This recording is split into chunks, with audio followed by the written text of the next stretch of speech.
മണിക്ക് തുടങ്ങിയത് ഈ ചിരി മനുഷ്യൻ. കല്യാണം കഴിഞ്ഞിട്ട് എത്ര വർഷമായി? 12. 6 വർഷമാണ് പ്രൊബേഷൻ പീരീഡ്. 6 വർഷം കഴിഞ്ഞാൽ ഭാര്യ നമ്മളോട് പറയും, അല്ല നമ്മൾ ഭാര്യയോട് പറയും, ഇതല്ല ഞാൻ പ്രതീക്ഷിച്ച ഭാര്യ. അപ്പൊ ഭാര്യയും പറയും, ഓ ഞാനത് പറയാൻ നിൽക്കരുത്, ഇതല്ല ഞാൻ പ്രതീക്ഷിച്ച ഭർത്താവ്. അപ്പൊ നമ്മൾ ശരിക്കും ശരിക്കും എത്ര പ്രാവശ്യം ഡൈവോഴ്സ് ചെയ്യണമെന്ന് ആലോചിച്ചാൽ എന്തെങ്കിലും ആലോചിക്കണേ. അല്ല നിങ്ങൾ ഈ ചിരിക്കുന്നുണ്ടപ്പോൾ എനിക്ക് മനസ്സിലായി വീട്ടിൽ ഈ ചിരി സന്തോഷമൊന്നും ഇല്ല അല്ലേ. വിവാഹ ജീവിതത്തിൽ രക്ഷപ്പെടണമെങ്കിണ്ടല്ലോ ഭാര്യ ഇല്ലാതെ നമ്മൾ സന്തോഷിക്കുന്നുണ്ട് എന്ന സത്യം അവരറിയരുത്. നമ്മൾ ടൂർ പോയിരിക്കണേ, ഭാര്യ നമുക്ക് വിളിക്കും, നമ്മൾ പൊളിക്കണോടെ ഫ്രണ്ട്സായിട്ട്, ഓൺലി ഫ്രണ്ട്സ്. ഓ എന്തൊരു രസമല്ലേ ഫ്രണ്ട്സായിട്ട് പൊളിക്കാൻ, അടിച്ച് പൊളിക്കണ എൻ്റെ ഇടയിൽ വിളിക്കും, എങ്ങനെയുണ്ട് അടിപൊളിയല്ലേ. നമ്മൾ വിചാരിക്കും നമ്മൾ സന്തോഷിക്കുന്നില്ല, അത് സന്തോഷിക്കുന്നു. നോ, അങ്ങനത്തെ ഒരു ഭാര്യ ഇതുവരെ കണ്ടുപിടിച്ചിട്ടില്ല. അങ്ങനെ സംഭവമില്ല. അവര് വൈഫ് വിളിച്ചു കഴിഞ്ഞാൽ എത്ര സന്തോഷമാണെങ്കിലും സൗണ്ട് കുറയ്ക്കണം, ചിരിക്കരുത്. എന്നിട്ട് പറയാം, ടൂറ് എന്ന് പറഞ്ഞ നീ ഇല്ലാതെ ഒരു സുഖമില്ലടി. സാറിനറിയാലോ എന്ന് പറഞ്ഞേ. നമ്മൾ ഉപയോഗിക്കേണ്ട ഒരു ഡയലോഗാ, കസ്റ്റമേഴ്സിന്റെ അടുത്ത് ഉപയോഗിക്കണം. സാറിനറിയാലോ എന്ന് ചോദിച്ചാൽ ലോകത്തിലേതെങ്കിലും സാറ് പറയോ എനിക്കറിയില്ല. എന്നെ ബിസ്മി സൂപ്പർ മാർക്കറ്റില്ലേ, അവിടുത്തെ ഒരു സെയിൽസ്മാൻ എന്നെ ക്ലോസ് ചെയ്തു ഈ ഡയലോഗ് വെച്ചിട്ട്. ക്ലോസിംഗ് എന്ന് പറഞ്ഞാൽ സാധനം വാങ്ങിപ്പിച്ചു. എൻ്റെ ഭാര്യ ബന്ധുക്കൾ എല്ലാവരും കൂടി വന്നിട്ട് ബിസ്മിയിൽ പോയതാ. അവർ മുകളിൽ കയറിയിട്ട് ഈ വാഷിംഗ് മെഷീൻ നോക്കുന്നു. വാങ്ങിക്കാനുള്ള പരിപാടി ഇല്ല. ഞാൻ താഴെ ഇങ്ങനെ വെറുതെ ഫ്രൂട്ട്സ് അത് ഇതൊക്കെ നോക്കിയിട്ട് ഇങ്ങനെ മുകളിലെത്തിയപ്പോൾ ഒരു 5-6 സെയിൽസ്മാൻമാരും പിന്നെ ഇവരൊക്കെ കൂടി ഇങ്ങനെ നിന്നിട്ട് ഞാനിങ്ങനെ വരുമ്പോൾ അവരെല്ലാവരും കൂടി എന്നെ ഇങ്ങനെ നോക്കിയിട്ട് ഒരുത്തൻ, ഇത് നമ്മുടെ മോട്ടിവേഷനൊക്കെ എടുക്കുന്ന സാറല്ലേ, സാറിനറിയാലോ ഫ്രണ്ട് ലോഡാണ് നല്ലതെന്ന്. എനിക്കറിയില്ല, പക്ഷെ പറയാൻ പറ്റുമോ? വൈഫിന്റെ ബന്ധുക്കളല്ലേ. ഞാൻ പറഞ്ഞു പിന്നെ അടിപൊളിയല്ലേ, സൂപ്പറല്ലേ, എടുത്തോ. കാശ് പോയി. ആരെങ്കിലും നമ്മൾ രക്ഷപ്പെടൂല എന്ന് പറഞ്ഞിട്ടുണ്ടെങ്കിൽ, നമ്മൾ നന്നാവൂല എന്ന് പറഞ്ഞിട്ടുണ്ടെങ്കിൽ അവരെ ഫോട്ടോ എടുത്ത് പോക്കറ്റിൽ വെക്കാം. ഇടയ്ക്ക് നമ്മൾ ഡൗൺ ആകുമ്പോൾ അടുത്ത് നോക്കി ചെയ്യണം, അത് മാറ്റണം. അല്ലാണ്ട് എപ്പോഴും പോസിറ്റീവായിട്ട് നടക്കാൻ പറ്റില്ല. ഇടയ്ക്ക് നമുക്കൊന്ന് ഇതും വേണം, ഈ വാശിയും വേണം. എൻ്റെ വീട്ടിൽ ഞാൻ ഇരുന്ന കുഴിഞ്ഞു പോകുന്നൊരു സോഫ ഉണ്ടാക്കി വെച്ചിട്ടുണ്ട്. ഇരുന്നാൽ നല്ല വിലയുണ്ട് സോഫയ്ക്ക്. അത് സൈക്കോ പരിപാടി തന്നെ. അതായത് എൻ്റെ അമ്മായി വന്നുകൊണ്ട് അമ്മായി ഇരുന്നു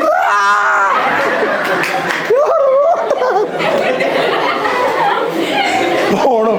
ഞാൻ രക്ഷപ്പെടില്ല എന്ന് പറഞ്ഞ പിശാശാണ്. പെൺപിള്ളേരായിട്ട് ഫൈറ്റ് ചെയ്താൽ അവരുടെ പ്രധാനപ്പെട്ട ആയുധം എന്തായിരിക്കും? നഖം.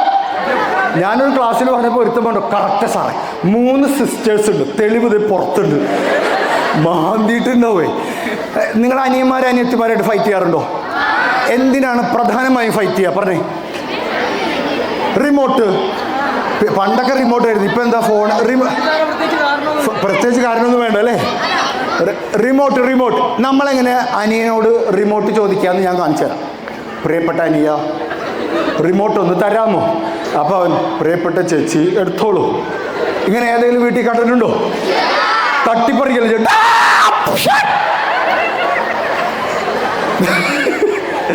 നമ്മൾ തട്ടിപ്പറിച്ച് അവൻ്റെ റിമോട്ട് തട്ടിപ്പറിച്ചാൽ പിന്നെ എന്താ ചെയ്യുന്നറിയോ? നമ്മളുടെ ടിവിയുടെ ഇടയിൽ ഇങ്ങനെ നിൽക്കും അല്ലേ. കസ്റ്റമർക്ക് വേണമെങ്കിൽ 3 മണിക്കൂർ ഒരു മോതിരം അല്ലെങ്കിൽ ഒരു മാല തിരഞ്ഞെടുക്കാൻ വേണ്ടി ചെലവഴിക്കും. പക്ഷെ ബില്ല് 2 മിനിറ്റ് കൊണ്ട് കിട്ടണം. ബില്ല് അതല്ലേ ഇവരെ ബില്ല് പെട്ടത്. എല്ലാവർക്കും ബില്ല് കിട്ടി ചാടി ഓടിപ്പോണം. നമുക്ക് കസ്റ്റമറെ ട്രെയിൻ ചെയ്യാം, പഠിപ്പിക്കാം. കുറച്ച് സമയം എടുക്കൂട്ടോ ബില്ല്. നമ്മളെപ്പോഴും സമയം കുറച്ച് കൂട്ടി പറഞ്ഞ് കുറച്ച് കുറയ്ക്കുക. സ്വിഗ്ഗി ചെയ്യുന്ന പരിപാടിയുണ്ട്. നിങ്ങളുടെ ഫുഡ് 40 മിനിറ്റിനുള്ളിൽ ഡെലിവറി ചെയ്യും എന്ന് പറഞ്ഞിട്ട് മെസ്സേജ് അയക്കും. എന്നിട്ട് 25 മിനിറ്റിനുള്ളിൽ എത്തിക്കും. എന്നിട്ട് വാവ് ഞങ്ങൾ നേരത്തെ എത്തി. ആരതൊക്കെ തീരുമാനിച്ച് അവരെന്നെ പറയാ 40 മിനിറ്റിനുള്ളിൽ വരും. എന്നിട്ട് അവരെന്നെ 25 മിനിറ്റ് കൊണ്ട് എത്തിക്കും. ഇതിൽ പറയും വാവ്. ഓണർഷിപ്പ് എടുക്കണം. നമ്മുടെ ബോഡി ലാംഗ്വേജ് തന്നെ മാറണം. പുതുതായിട്ട് വരുന്നത് ഞാനിങ്ങനെ പാവം ഇങ്ങനെ വരുന്നു എന്നിട്ട് ഇങ്ങനെ ഫോൺ എടുക്കും, എന്നിട്ട് ഞാൻ വിളിക്കുന്നു, എന്നിട്ട് അവർക്കുണ്ടെങ്കിൽ വരുന്നു, പിന്നെ കിട്ടുന്നു, പിന്നെ ഞാൻ വൈകുന്നേരം വീട്ടിൽ പോകുന്നു. ആ സാധനം മാറ്റണം. നിങ്ങൾ സ്കൂളിൽ പോയിട്ടുണ്ടോ? പ്രിൻസിപ്പൾ നടക്കണ പോലെയാണോ സാധാ ടീച്ചേഴ്സ് നടക്കുന്നതാണ്? പ്രിൻസിപ്പളിനൊരു നടത്തം വേറെ ഉണ്ടാവും. അവരും ടീച്ചറായിരുന്നു, അവർ ടീച്ചറായിരുന്നപ്പോൾ നടത്തം വേറെ ആയിരുന്നു. ഇനി ടീച്ചേഴ്സ് തന്നെ ഇംഗ്ലീഷ് ടീച്ചേഴ്സ് നടക്കണുണ്ടോ? ഒരു മസിലുണ്ടാവും. ഇംഗ്ലീഷിൻ്റെ എന്തെങ്കിലും പ്രോഗ്രാം നടക്കുമ്പോൾ മുങ്ങും, അല്ലെങ്കിൽ ആരെങ്കിലും അർത്ഥം ചോദിക്കും. മിസ്സേ മുറത്തിന് എന്താ ഇംഗ്ലീഷിൽ പറയാം, എൻ്റെ അമ്മേ. ഇനി LKG UKGയിലെ ടീച്ചേഴ്സ് നടക്കാണ്ടുണ്ടോ? അവർക്കറിയാം, അവർ വെറുതെ അവർക്കെല്ലാം അറിയില്ലേ എന്തിനാണ്. LKGയിൽ മോട്ടിവേഷൻ ക്ലാസ് എടുത്തുള്ള ആളാണ് ഞാൻ. ഒരു 300 എണ്ണത്തിനെ ഇരുത്തിയിട്ട് ഞാൻ പറഞ്ഞു നിങ്ങളെ കൊണ്ട് പറ്റും. അവർ പറഞ്ഞു പോടാ അവിടുന്ന്. അവരൊക്കെ മോട്ടിവേറ്റ്. ഒരു ടീച്ചർക്ക് പ്രാന്തായിട്ട് എന്നെ വെറുതെ വിളിച്ചോട്ടെ ഇതാണ്. അപ്പോൾ ടീച്ചറെ സാർ ഭയങ്കര ഞാൻ ഭയങ്കര ഫാനാണ് സാറെന്ന് പറഞ്ഞു. വേറെ യാസ് യു ക്യാൻ ഒന്ന് പോയടാ. അപ്പം ഞാൻ പറഞ്ഞു കിട്ടേണ്ടതൊക്കെ കിട്ടിയല്ലോ, തൃപ്തിയല്ലോ. LKG വിട്ടേക്ക് പ്രിൻസിപ്പളിന് നടക്ക്. ഓണർഷിപ്പ് ഫീലിംഗ്, ആ വാക്ക് പറഞ്ഞൊക്കെ. നമ്മുടെ കരിയറിന്റെ ഓണർഷിപ്പ് എടുക്കണം. രണ്ടുപേരും ഒരേ സ്ഥലത്താണ് ഷൂ അടിച്ചത്, രണ്ടും ഒരേ കളറാണല്ലോ. സാധാരണ സ്ത്രീകൾക്കുണ്ടല്ലോ, അവരെടുത്ത അതേ ഡ്രസ്സ് ആ പഞ്ചായത്തിൽ ആരെങ്കിലും ഇട്ട ഇഷ്ടമല്ല ഇല്ലല്ലോ. അതൊക്കെ ഞങ്ങൾ ആണുങ്ങൾ പണ്ടൊരു ഓണക്കാലത്ത് ഒരു ഇളം പച്ച ഫ്ലൂറസെന്റ് ഷർട്ട് ഇറങ്ങി, വെറൈറ്റി എന്ന് പറഞ്ഞിട്ട് നമ്മളവിടെ ഒരു കടയില്ലേ, അവിടെ പോയിട്ട് ഞാനത് വാങ്ങിച്ചു.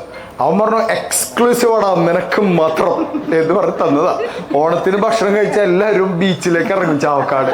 ഞാൻ ചാവക്കാട് പോയ കടപ്പുറകിടെ പച്ച കളറ് കടല്, പച്ചക്കടല്, ഒരു 500 എണ്ണം പച്ച ഷർട്ട് ഉണ്ട്. എല്ലാവർക്കും ഇപ്പം കൊടുത്തിരിക്കുക വെറൈറ്റിക്കാരൻ, എക്സ്ക്ലൂസീവ്. ഓരോ വയസ്സിലും നമ്മൾ വിചാരിക്കുക നമ്മുടെ ഏറ്റവും പക്വതയുള്ള ടൈം ഇതാണെന്നാ. 20ൽ നമ്മൾ ഇതാണ് നമ്മുടെ ലോകം എന്നുകൊണ്ട് വിചാരിക്കും. ഡ്യൂക്ക് ബൈക്കൊക്കെ എടുക്കണം എന്തിനാണെന്നറിയാം? 22ാമത്തെ വയസ്സിൽ ഡ്യൂക്ക് എടുക്കണം. ഇനി ഏത് കാലത്ത് അത് എടുക്കാൻ പോകണം? 20 വയസ്സുള്ള പിച്ചാച്ചിന് 22 വയസ്സുള്ള ഡ്യൂക്ക് എടുത്തിട്ട് നമ്മൾ എന്തിനാ ജീവിതം, പിന്നെ എന്തിനുള്ളത്? അവൻ ജീവിതം തുടങ്ങിയിട്ടില്ല. 20 വയസ്സുള്ളത് ആരൊക്കെ ഇവിടെ ഉണ്ടാവും. ആ ഡ്യൂക്കും iPhone 15 എടുത്ത് അതാണ് ലോകം. അവിടെ കുറെ എക്സ്പീരിയൻസ് ഉള്ള ആളുകൾ നമ്മളിലുണ്ടാവും, കുറെ പുതിയ യങ് ബ്ലഡ് ഉണ്ടാവും. യങ് ബ്ലഡിന് ക്രിയേറ്റിവിറ്റിയും ധൈര്യവും ഡൈനാമിക്സും കൂടുതലുണ്ടാവും. എക്സ്പീരിയൻസ് ഉള്ള ആളുകൾക്ക് എക്സ്പീരിയൻസ് ഉണ്ടാവും. രണ്ടും കോംപ്ലിമെന്റിങ് ആണ്. അവര് അവിടെ നിന്നും കൊടുക്കാനും നേടാനും പറ്റണം. അതല്ലാതെ അവര് 90 കിഡ്സ്, നമ്മള് മറ്റേ ഇതിപ്പോ ഈ കൊറിയൻ ട്രെൻഡൊക്കെ ഇപ്പോഴല്ലേ വന്നത്. എൻ്റെ കോളേജിലെ സകല പെമ്പിള്ളേർ കൊറിയൻ ഫാൻസ്. ബോയ്സിന് കണ്ടുകൂടാ, അവര് പറയാം ഒരേ പോലത്തെ മോന്തുള്ള കുറെ മനുഷ്യന്മാർ. അസൂയ കൊണ്ട് പറയണതാണ്. ഡിസോൺ ചെയ്യേണ്ട ചില കാര്യങ്ങൾ ഡിസോൺ ചെയ്യാം. ഈഗോ ഉള്ള ആളുകളുടെ പ്രശ്നം എന്താണെന്ന് നമുക്കൊക്കെ അറിയാം. അവരുടെ ഉള്ളിൽ പേടിയാണ്, സ്ഥാനം നഷ്ടപ്പെടുമെന്നുള്ള പേടി. ഇതൊരു കളഞ്ഞാൽ മതി. ഇടയ്ക്കൊക്കെ ഒന്ന് മരണത്തെക്കുറിച്ചൊന്ന് ആലോചിച്ചാൽ മതി, എല്ലാ ഈഗോവും തീരും. നമ്മൾ വണ്ടി ഓടിച്ച് പോകുമ്പോൾ അഹങ്കാരത്തോടെ അല്ലെങ്കിൽ എന്താ പറയുക ആവേശത്തോടു കൂടി ഓടിക്കുന്ന നമ്മൾ ഇങ്ങനെ പോകുമ്പോൾ ഒരു ആക്സിഡന്റ് കണ്ടു കഴിഞ്ഞാൽ പിന്നെ അവിടുന്ന് അങ്ങോട്ട് ഓടിക്കുന്ന ഒരു 10 കിലോമീറ്റർ ഒന്ന് കരുതൂലേ? വേണ്ട, ഞാൻ മരിച്ചിട്ട് അവളിങ്ങനെ അങ്ങനെ സുഖമായിട്ട് ജീവിക്കേണ്ട. അതായത് അപ്പം നമുക്ക് നമ്മുടെ നിസ്സാരതയുണ്ട് മനസ്സിലാവും. ഡിസോൺ ചെയ്യേണ്ട ചില കാര്യങ്ങൾ ഡിസോൺ ചെയ്യാം. റോക്കറ്റിനെ സാറ്റലൈറ്റ് ഡിസോൺ ചെയ്യും. എപ്പോൾ? ഈ റോക്കറ്റാണ് സാറ്റലൈറ്റിനെ പൊക്കി വിട്ടത്. പക്ഷെ അവിടെ എത്തുമ്പോൾ സാറ്റലൈറ്റിന് കറങ്ങണമെങ്കിൽ റോക്കറ്റിനോട് സാറ്റലൈറ്റ് പറയും, റോക്കറ്റ് നീ താഴെ പോയിട്ട് ISROനെ പറഞ്ഞ് മനസ്സിലാക്ക്, ഞാൻ കറങ്ങിയിട്ട് വരാം. കൺവിൻസിങ് സ്റ്റാർ അല്ലേ? ചിലർ സാലറി നോക്കി വർക്ക് ചെയ്യും. അതെ, പണ്ടൊരു ക്ലാസ് എടുക്കാൻ പോയിട്ട് CBSE സ്കൂളിലാണേ. അപ്പം ഞാൻ MA ലിറ്ററേച്ചർ ഇംഗ്ലീഷ് പഠിച്ചത്. അപ്പോൾ ക്ലാസ്സിൻ്റെ ഇടയിൽ ഞാനിങ്ങനെ പ്രൊനൗൺസിയേഷൻ പഠിപ്പിക്കാം. ഒരു 10 വർഷം ഉണ്ടാവും. ഞാൻ പറഞ്ഞിങ്ങനെ ക്വസ്റ്റ്യൻ എന്നാണ് പ്രൊനൗൺസിയേഷൻ. ക്വസ്റ്റ്യൻ അതൊന്ന് പറഞ്ഞു നോക്കിയാൽ ക്വസ്റ്റ്യൻ. വായ തുറക്ക് ക്വസ്റ്റ്യൻ. അങ്ങനെയാണ് അതിൻ്റെ റൈറ്റ് പ്രൊനൗൺസിയേഷൻ. ക്വസ്റ്റ്യൻ. അപ്പോൾ ഞാനിങ്ങനെ പറയുന്നു, എല്ലാ ടീച്ചേഴ്സും പറയുന്നു, ഒരു ടീച്ചർ മിണ്ടുന്നില്ല. ഞാൻ പറഞ്ഞു ക്വസ്റ്റ്യൻ. അപ്പോൾ അവർ ക്വസ്റ്റ്യൻ വേണ്ടടോ ക്വസ്റ്റ്യൻ. അപ്പം ഞാൻ അടുത്തത് ചോദിച്ചു എന്ത് പറ്റി മാഡം? അപ്പോൾ അവർ പറയാ ആകെ 7,000 രൂപ ശമ്പളം, അതിൻ്റെ കൂട്ടത്തിൽ ക്വസ്റ്റ്യൻ നടക്കൂല സാർ. സാറ് മാനേജ്മെന്റിനോട് പറഞ്ഞിട്ട് ശമ്പളം കൂട്ടിത്തരാൻ പറ. ക്വസ്റ്റ്യനോ വെടിവെച്ച് കൊല്ലണ്ട് പിശാചിനെ വേണ്ടേ? സാലറിക്ക് അങ്ങനെയാണോ വർക്ക് ചെയ്യേണ്ടത്? ആണോ? ദേഷ്യപ്പെടുമ്പോൾ സമയം കൊടുക്കുക. ഭാര്യ ഭർത്താക്കന്മാരോടാണ്. സമയം കൊടുത്താൽ മിക്കവാറും ദേഷ്യമൊക്കെ പോയിക്കോളും. ഉദാഹരണം, ഭാര്യയും ഭർത്താവും അടി കൂടും, നല്ല അടി നടക്കുക. അതിൻ്റെ ഇടയിൽ തൊട്ടടുത്ത വീട്ടുകാരൻ വിവാഹം ക്ഷണിക്കാൻ വേണ്ടി വന്നു. അപ്പൊ നമ്മൾ എന്ത് ചെയ്യും? നിങ്ങളവിടെ നമുക്ക് ആദ്യം കഴിഞ്ഞ വിവാഹത്തിന്റെ കാര്യം ചെയ്യാൻ എന്ന് പറയാം. ഇല്ല, അവിടുന്ന് ഒരു ട്രാൻസ്ഫർമേഷൻ ചായ എടുക്കണേ. ഓക്കെ, ചായ എടുത്തിട്ട് വന്നു കൊടുക്കുന്നു. 15 മിനിറ്റ് കഴിഞ്ഞ് ഈ വന്ന ആൾ പോകുന്നു. അപ്പൊ നമ്മൾ വീണ്ടും സ്റ്റാർട്ട് ചെയ്യും. എവിടെയാണ് നമ്മൾ നിർത്തിയത്? നിങ്ങൾ എൻ്റെ അച്ഛനെ വിളിച്ചു. ഓക്കെ, ഞാൻ നിന്റെ അമ്മയ്ക്ക് വിളിച്ചു. സ്റ്റാർട്ട് ചെയ്യൂ? ഇല്ല, അയാളെ വഴിക്ക് പോയി. പലപ്പോഴും സമയം കൊടുത്താൽ ഈ വണ്ടികൾ തമ്മിൽ ഉരച്ചാൽ, ഞാൻ പണ്ടൊരു വീഡിയോയിൽ പറഞ്ഞിട്ടുണ്ട്, വണ്ടികൾ തമ്മിൽ ഉരച്ചാൽ സാധാരണ അങ്ങോട്ടും ഇങ്ങോട്ടും തെറി പറയാനുള്ളത്. നീ എവിടെ നോക്കിയാണോ താനെ ഇതല്ലേ പറയാ. നേരെ മറിച്ച് നിങ്ങളൊന്ന് ചിരിച്ചു നോക്കിയാൽ, ഞാൻ ചെയ്തു എന്നേ. എൻ്റെ വണ്ടി ഉരഞ്ഞപ്പോൾ ഞാൻ നോക്കി ചിരിച്ചു. 4 പ്രാവശ്യം ചിരിച്ചു. 4 പ്രാവശ്യം ഉണ്ടായി ചിരിച്ചു. അപ്പൊ ഞാൻ ചിരിച്ചു ഇങ്ങനെ അറിഞ്ഞല്ലേ. 3 പ്രാവശ്യം വിജയിച്ചു. 1 പ്രാവശ്യം ചിരിച്ചതിന് അടി കിട്ടി. മുരച്ചതും പോലെ കിളിക്കുന്നോടാന്ന് പറഞ്ഞു. അവൻ ഈ ക്ലാസ് അറ്റൻഡ് ചെയ്തിട്ടില്ല പിശാച്. അവന് മനസ്സിലായിട്ടില്ല ഇതാണെന്ന് അവന് മനസ്സിലായിട്ടില്ല. പക്ഷെ നിങ്ങൾ ചിരിച്ചു നോക്കൂ. നമ്മൾ ഉടക്കുണ്ടാക്കാൻ എല്ലാവർക്കും പറ്റുന്നത് എന്ത് പ്രശ്നവും. എൻ്റെ കാർ അറിഞ്ഞു ഒരുത്ത ആ ബസ്സുകാരങ്ങനെ പായിപ്പിച്ചപ്പോൾ ഒരുത്ത അങ്ങനെ തിരിഞ്ഞു വന്നിട്ട് എൻ്റെ ക്ലാസ്സിൻ്റെ സൈഡ് കാറിൻ്റെ ഡ്രന്നിട്ട് പോയി. ഇവനിങ്ങനെ ആലിലെ പോലെ വിറക്കായി. ഇവനും ഫാമിലിയും ഒക്കെ ആയിട്ട് ഇങ്ങനെ വിറക്ക തന്നെ. അവന് മനസ്സിലായി തെറ്റാണ്. ബസ്സുകാരൻ ഹോൺ അടിച്ചതാ. അതുകൊണ്ട് തിരിച്ചു. ഞാൻ പറഞ്ഞു ഒരു പ്രശ്നമില്ല, നിങ്ങൾ ഫാമിലിയായിട്ട് അടിച്ച് പൊളിച്ചിട്ട് പോവാം.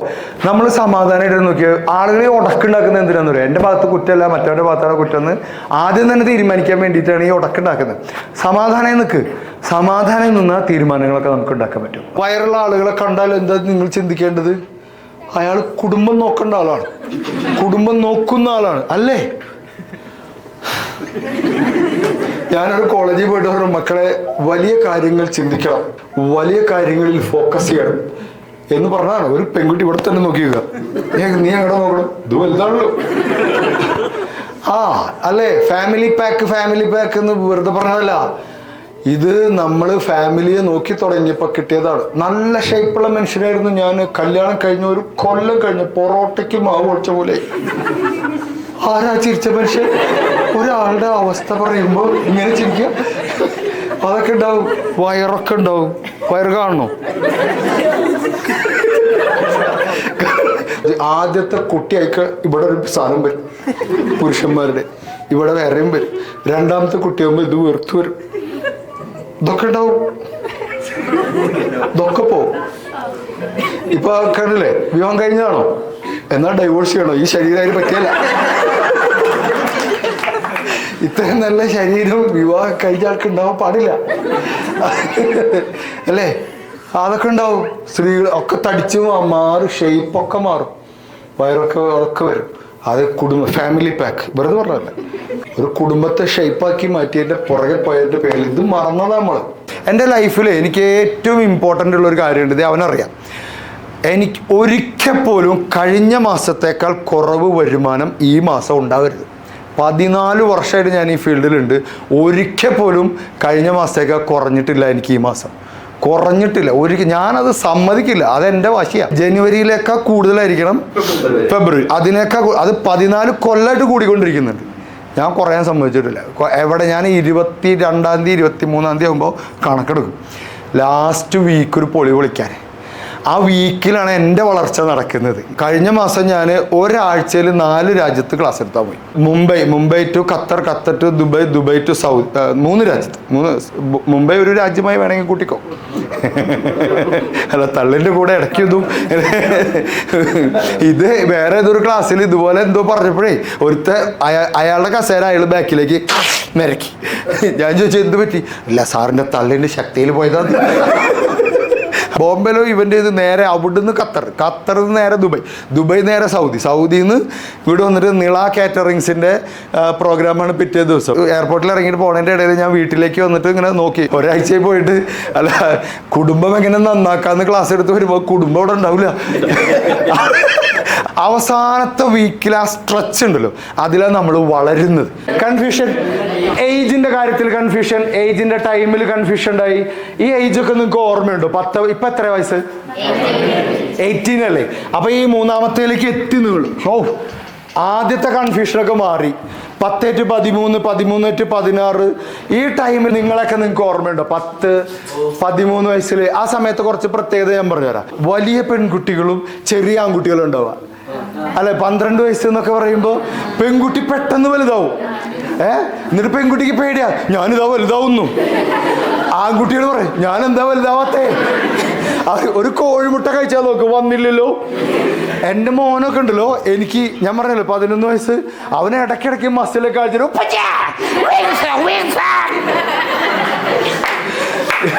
ഞാൻ നോക്കുമ്പോ ഒരു വര, ആ വരയ്ക്കണം അവൻ വിങ്സ് എന്ന് പറയണം. ആ സമയത്ത് വീട്ടുകാർ പറയുന്നൊരു ഡയലോഗ് ഉണ്ട്, പോത്ത് പോലെ വലുതായി.